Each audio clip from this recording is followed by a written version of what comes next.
Imagine if you're in a monogamous relationship and the fundamental rules of that relationship changed overnight. You went through a global pandemic, and because of that, you and your partner decided to open up, to try something new in order to survive this time apart. Then you were reunited, and one of you realized that this newfound openness and flexibility suited you and your personality and everything that you wanted from your life, whereas the other person in the relationship found that they wanted to go back to the old model.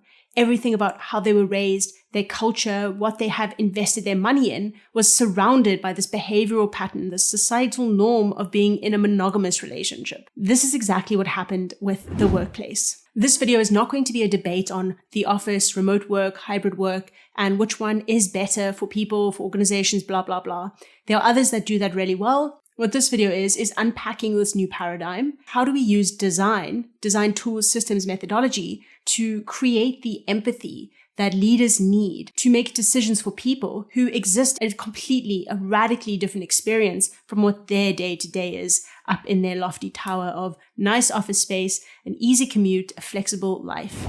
This is a topic that perfectly blends my background of organizational psychology and design strategy together. How we can get people and their behavior within organizations to change in accordance with an organization's strategy so it can meet its future ambitions. The missing piece that I see in the conversation around hybrid remote office is that the fundamental paradigm has shifted for people now. Leaders, executives before the pandemic had the type of flexibility to maybe leave work in the middle of the day to see their child's football game, or have the salary and the money to hire a maid so they don't have to be at home vacuuming their floor on their lunch break. Whereas for most people, the pandemic was the first real taste of what flexibility meant within their role. These hidden needs have caused a paradigm shift.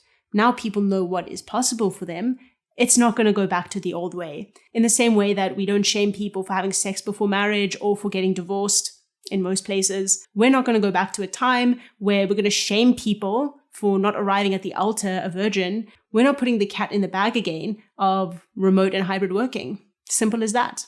Organizations' needs were fulfilled by on-site, by people being in the office. And now those needs are not being fulfilled because people are not in the office anymore. So organizations are the ones that have to do the work within this paradigm shift to explicitly detail what their needs are, what the requirements are from people. What does it mean to do a good job? What does it mean to do an excellent job? These sorts of frameworks have been neglected by organizations for a very long time. So they've used proxies as measure for what that means. That proxy is being in the office. That proxy is being a loud communicator, having your voice heard. And we also know digitization, the internet, phones, tablets, started the movement. But of course, now the pandemic has accelerated by uncovering these hidden needs that people have. And they're working together to make it known that work can be done remotely. What organizations are not showing up with is, this is the work that we need you to do. This is how we're going to keep you engaged and incentivized within this new paradigm. I also don't know what people's expectations were of organizations, because they have barely moved from, you have a 30-year career with us and you're just going to inch by inch up in the organization, maybe get a couple of percentage raise every year. They've barely created the job frameworks that we need in order to have a cross-functional career. So introducing hybrid and remote working is radical for them. Paraphrasing Seth Godin's perspective of culture is, people like us do things like this. I think that was a direct quote, actually. For me, that's an accurate reflection. If organizations want top performers, and top performers want this option to work hybrid or remote, then people like us do things like this being hybrid and remote, and people like us being top performers. You're going to have to make that switch, make that leap, give that as an offering. Otherwise, organizations are going to be populated with people like us do things like this. If things like this is in the office, and people like us are the ones wanting to be in the office. I'm not saying those aren't high performers. I love being in the office and I consider myself to be a high performer. And I'll unpack why I love being in the office at the end of this video. It so happens that people who are at the top of their game, that are sought after from organizations, have leverage in these discussions to get what they want. Just as when a monogamous relationship decides it wants to be open, there are a whole suite of things that two people might need to critically engage with. It's on the organization to set up the new structures, the new boundaries of this relationship, to ensure that hybrid and remote are at parity with the office, to clearly communicate what kind of roles need to be in the office. It is a huge investment to detail out all these things, to invest in new tools, to take out investments from other physical spaces or other infrastructure.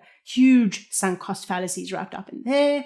We're not going to dig into that too much. What I do want to dig into is how we can foster empathy using design tools, one-on-one interviews, really understanding an individual's needs, including their hidden needs. You're probably going to need to do more in-depth research, like ethnographic research, following someone, observing them, picking up on details and digging into those, really understanding without them even having to tell you what they do every day, what their needs are, what are the unspoken things that are happening in their lives. From that, you're going to get some rich information. I would also host workshops with people from different levels within an organization, managers down to the very last person who has joined the company. There you're going to get a wide variety of needs, and you can start to synthesize down and cluster what they might be across. With this, I would always separate out variables. So what are enabling factors? What is the thing that either strengthens or weakens some kind of relationship between two factors? So an example of this is on my daily commute, I take the bus. It's 45 minutes for me to go from my home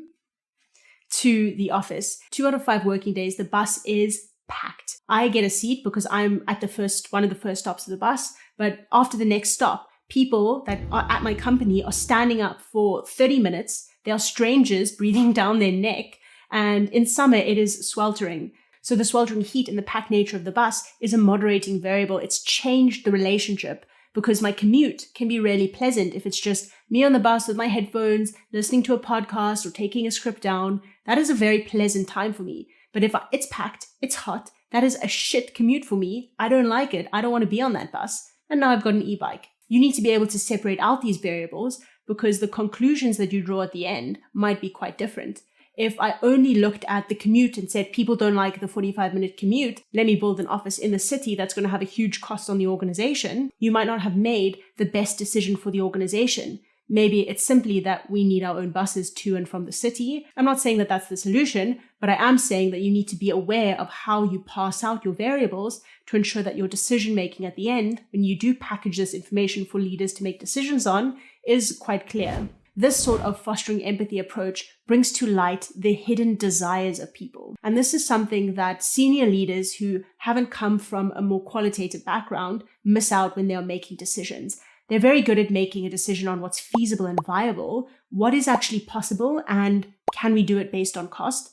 And they miss out the desirability part of the decision-making process. Many companies that sell very good products are not only hitting on balancing cost and whether it's possible to make, but also, is it desirable? Will people want this thing that we are creating? It holds not only for external, the customer, but also internal, the people that we are serving within our organization. The reason we need to raise up this empathy side is that senior leaders who have gone through their career in this organization or similar organizations have the old model, the old operating paradigm baked into how they go about their lives. They can't necessarily do that context switch into the next generation of people and what their wants and needs and experiences are. So what we do in design, at least, is very clearly visualize using emotion and other forms of connecting people to the problem to paint a different facet of that problem in a way that people can connect to and understand. So if we followed someone and showed a journey of them having 10 minutes a day with their children, 10 minutes a day with their partner,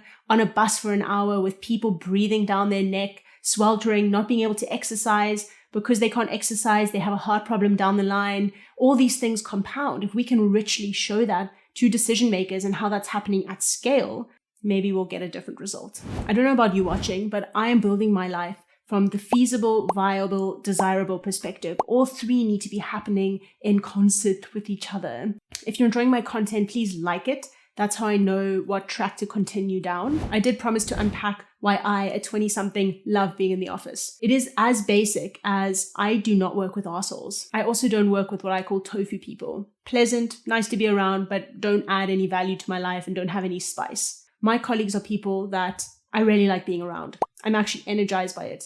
I really respect them. I appreciate all of their input into my work. They build me up. They challenge me in an incredible way. And I learn every single day from them. They also accept my extremely dark humor, sometimes hesitantly. So The fruit basket and the free coffee is not what's going to get people into the office if your office is populated by arseholes. Top tip for organizations, it's not about the physical workspace. That is important. It's much more important about the people in that physical workspace and the culture that you actually foster within that environment.